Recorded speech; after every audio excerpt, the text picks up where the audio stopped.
میں نے پرچی گیٹ پر موجود چوکیدار کو دکھائی۔ وہ میری صورت سے آشنائی اور نام سے ناآشنائی کے باعث تھوڑے سے تذبذب کا شکار ہوا۔ پھر اس نے طے کیا کہ پرچی ہو تو اسے کیا ضرورت ہے پریشان ہونے کی۔ اسی نے مجھے اندر کر دیا۔ گیٹ پھر بند ہو گیا۔ میں نے پرچی کو گولی بنا کے اچھال دیا اور چودھری دلاور کے کمرے کی طرف بڑھا۔ ابھی ایک مرحلہ اور بھی تھا۔ پہلے دروازے سے کمرے میں قدم رکھتے ہی دلاور کے پی اے سے مڈبھیر ہوئی۔ اس نے مجھے پہچاننے میں کوئی غلطی نہیں کی۔ میرا آنا مصیبت کے آنے سے کم نہیں تھا اور شاید دلاور اسے اچھی طرح سمجھا چکا تھا کہ میں کتنی خطرناک چیز ہوں اور کتنی گڑبڑ پھیلانے کا سبب بن چکا ہوں۔ چنانچہ وہ میری طرف لپکا۔ سکندر صاحب کیا بات ہے؟ کہاں کیا بات ہے؟ میں نے کہا، اور اگر کوئی بات ہے تو کیا یہ ضروری ہے کہ تمہیں بتائی جائے؟ چودھری صاحب کا حکم ہے۔ میرا مطلب ہے وہ خفا ہوں گے مجھ پر۔ وہ نروس ہو گیا۔ میری نوکری کا تو خیال کیجئے، تمہاری نوکری برقرار رہے گی۔ میں نے کہا،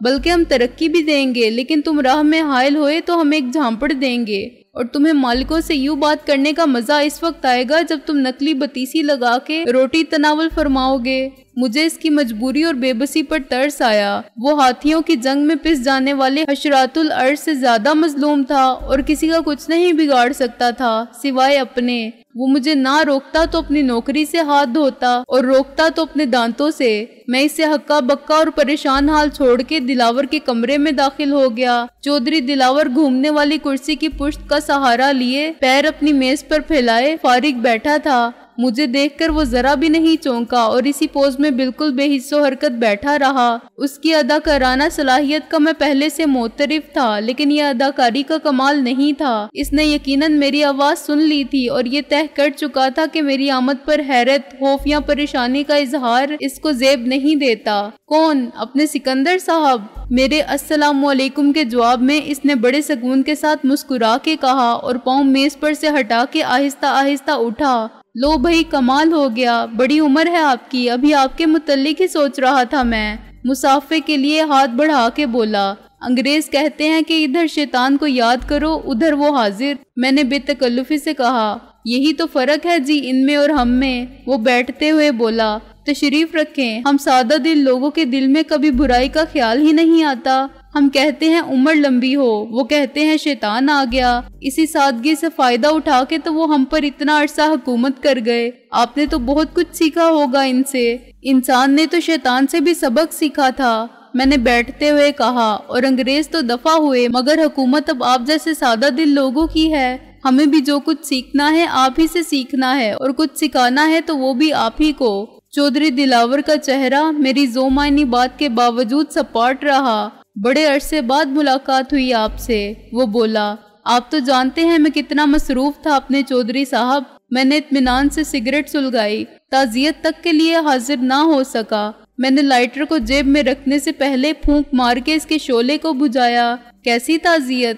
دلاور نے کہا۔ ذرا اسی دیر کے لیے اس کی صورت پر حیرانی کے آثار نمودار ہوئے۔ میرا آخری جملہ اتنا غیر متوقع تھا کہ وہ اپنے فطری رد عمل کو نہ چھپا سکا۔ پھر اسے یاد آ گیا کہ میں کس کا حوالہ دے رہا ہوں۔ اچھا وہ، جی میں نے سنا تھا آپ کے گھر کی کسی خاتون کا انتقال ہو گیا تھا۔ میں نے سگریٹ کا کش لے کر کہا، مجھے معلوم نہیں تھا کہ شہلا کی والدہ سے آپ کی قرابت داری تھی۔ وہ لڑکی تھی نا شہلا، اپنے ڈی سلوا صاحب کی سیکرٹری۔ مجھے معلوم ہوا ہے۔ دلاور نے مکھی مارنے والی جالی کو زور سے میز پر مارا اور مقتول مکھی کی لاش نیچے پھینک دی۔ پھر بڑا افسوس ہوا ڈی سلوا صاحب کا۔ میں نے اپنی بات جاری رکھی، سنا ہے بڑا خوفناک بلکہ عبرتناک حادثہ تھا۔ یہ بھی سنا ہے کہ جو بھی آپ نے سنا ہے ٹھیک ہی سنا ہوگا اپنے سکندر صاحب۔ وہ میری بات کاٹ کے بولا، اور ابھی بہت کچھ سنیں گے، ہم بھی آپ بھی۔ یہ بتائیے کیا پیئیں گے؟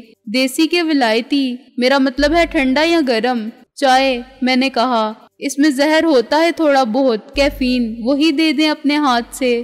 دلاور ہنسا، آپ مذاق خوب کرتے ہیں۔ وہ بولا، بھلا آپ پر زہر کیا اثر کرے گا، اور ہم کوئی دشمن ہیں آپ کے جو خدا نخواستہ زہر دیں گے آپ کو، اور وہ بھی اپنے ہاتھوں سے؟ اس نے انٹرکام کا بٹن دبا کے پی اے سے چائے کے لیے کہا، ڈی سلوا صاحب کی جگہ کسی نئے مینیجر کا تقرر کیا ہے آپ نے؟ میں نے کہا، یہ ایسے ہی کام چل رہا ہے۔ کام ایسے ہی کیسے چل سکتا ہے؟ نیا بندہ رکھا ہے میں نے ایک۔ وہ بولا، لیکن ابھی عارضی ہے. اب یہ بھلا کیسے ہو سکتا ہے اپنے سکندر صاحب کہ میں ہی فیصلے کرتا رہوں آپ سے مشورے کے بغیر؟ مالک تو آپ بھی ہیں برابر کے. قانون یہ بات کل تسلیم کرے گا، ہم آج کرتے ہیں. دلاور کا رویہ اور خیالات کی یہ تبدیلی کسی نئی حکمت عملی کی تپا دیتی تھی. میں یہ فرض نہیں کر سکتا تھا کہ دلاور جیسے شخص کے ذہن کی سوچ کا یہ مثبت پہلو اس کی شخصیت میں رونما ہونے والے انقلاب کا نتیجہ ہے. وہ مصالحت پر آمادہ ہے یا اس نے حقیقت کو تسلیم کر لیا ہے؟ شکاری نئی چال چل رہے تھے یا نیا جال بچھا رہے تھے؟ عقل تقاضا کرتی تھی کہ میں محتاط ہو جاؤں. پی اے نے ڈرتے ڈرتے چائے لا کر رکھی اور دلاور سے نظر ملائے بغیر لوٹ گیا. کیا پرانے لوگوں میں سے کوئی اس قابل نہیں تھا کہ اسے مینیجر بنایا جائے؟ ان کو کام کا تجربہ تھا. میں نے کہا ایک ہی آدمی تھا کام کا جناب. وہ افسوس سے سر ہلا کے بولا مارا گیا بیچارہ حادثے میں. کیا نام تھا اس کا؟ ہاں غلام علی اکاؤنٹنٹ تھا اور آپ کے والد مرحوم کا خاص آدمی تھا. اور یہ نیا مینیجر یہ کس کے والد کا خاص آدمی ہے؟ میں نے کہا تجربہ اور تعلیم کیا ہے اس کی؟ دلاور کی قابل رشک خوبی یہ تھی کہ اسے اپنے اعصاب پر مکمل کنٹرول حاصل تھا. وہ گالی کھا کے بھی مسکرا سکتا تھا اور مسکراتے ہوئے گالی دے سکتا تھا. اس کے دلی جذبات کا عکس اس کی صورت پر حسب منشا نمودار ہوتا تھا اور اندر ہی اندر آتش غضب سے کھولنے کے باوجود وہ اظہار مسرت پر قادر تھا اور نفرت کے زہر کو دبا کے محبت کرنا جانتا تھا. ڈی سلوا قابل آدمی تھا، اس نے اعتراف کیا. احمد نواز گردیزی، میری مراد اس نئے مینیجر سے ہے. اس کے برابر تو نہیں ہے لیکن ہو جائے گا. اس نے ایک کپ چائے بنا کر میرے سامنے رکھی. آپ کے زیر سایہ تربیت پا کے تو وہ ڈی سلوا ہی بنے گا. میں نے کہا لیکن سوال یہ ہے چودھری صاحب کہ آپ کی جوہر شناس نظروں نے اس ہیرے کو کہاں سے اٹھا لیا؟ راہ چلتے کسی آدمی کا تقرر تو نہیں کیا ہوگا آپ نے؟ احمد نواز اور کیا گردیزی؟ تو یہ گردیزی صاحب کون ہیں؟ پہلے کیا کرتے تھے اور کہاں تھے؟ میں اتنے بہت سارے سوالات کا جواب کیا دوں سکندر صاحب؟ دلاور نے کہا اور انٹرکام کا بٹن دبایا. ذرا احمد نواز سے کہو کہ سب کام چھوڑ کے آ جائے اور یہ لڑکا جو ریسپشن میں بیٹھا ہے اسے کہو کہ اپنا رجسٹر لے کر آئے. یس سر، پی اے نے اطمینان کا سانس لیتے ہوئے کہا. ابھی حاضر ہو جاتا ہے گردیزی. دلاور نے کہا آپ چائے پئیں، جو پوچھنا ہے اس سے آپ خود ہی دریافت فرما لیں، گویا آپ کو کچھ معلوم نہیں. میں نے کہا یا آپ کا خیال ہے کہ میں یقین نہیں کروں گا؟ خیر آنے دیں اسے. بات دراصل یہ ہے جناب عالی، دلاور نے کسی طنز کے بغیر کہا، کہ یہ جو میرا پی اے ہے نا، اس نے کوئی فون وغیرہ کیا تھا دفتر روزگار والوں کو اور ان کو سمجھا دیا تھا کہ ہمیں کیسا بندہ چاہیے، ہمارے پاس پہلے کون تھا اور ہم کیا کرتے ہیں. انہوں نے غلط آدمی تو نہیں بھیجا ہوگا. ایک سے ایک قابل بندہ ڈگریاں لے کر جوتیاں چٹھاتا پھر رہا ہے. اس منڈی میں دیسی ولایتی سب مال مل جاتا ہے. ریسپشن کے ڈبے میں بیٹھ کے جاسوسی ناولوں کا کورس کرنے والا نوجوان رجسٹر لے کر نمودار ہوا. مجھے دیکھتے ہی اس کی پیشانی پر ناگواری اور حیرت کے آثار شکن بن کے نمودار ہوئے. دوسرے لمحے مجھے پہچانتے ہی اس پر 14 طبق روشن ہو گئے اور اس پر یہ افسوسناک انکشاف ہوا کہ عملی زندگی میں اس کی جاسوسی دھری رہ گئی اور اتنا پڑھ کے بھی اس نے جھک ماری کہ غلط آدمی کو شناخت کرنا بھی نہ سیکھا. اس نے مجھے گھورتے ہوئے رجسٹر دلاور کے سامنے رکھ دیا. دلاور نے دور سے ہی اس پر ایک سرسری نگاہ ڈالی. یہ سائیں علی مراد کون آیا ہے مجھ سے ملنے؟ بلاؤ اسے. انہوں نے یہی کہا تھا. نوجوان نے میری طرف اشارہ کیا. اسے شاید میرا نام یاد نہیں آیا. دلاور نے اس سے غور سے دیکھا. او میاں یہ بتا کہ کون سا نشہ کرتا ہے تو؟ مالکوں کو نہیں پہچانتا ہے آج کل باپ کو بھی نہیں پہچانے گا. کوئی اور ہوگا وہ. جاؤ اسے دیکھ اور لے کر آ میرے پاس. کوئی ملنگ فقیر اندر فیکٹری میں گھس گیا اور تو کیا کرتا رہا؟ جاسوسی ناول پڑھتا رہ گیا. اس نے رجسٹر بند کر کے واپس کھسکایا. اس چوکیدار کے ساتھ مل کے سائیں مراد کو لے کر آ فٹافٹ، ورنہ پتر تم دونوں کی خیر نہیں. دیکھے نا اپنے سکندر صاحب، نہ جانے کون سائیں بن کے اندر آ گیا اور یہ دیکھتے رہے.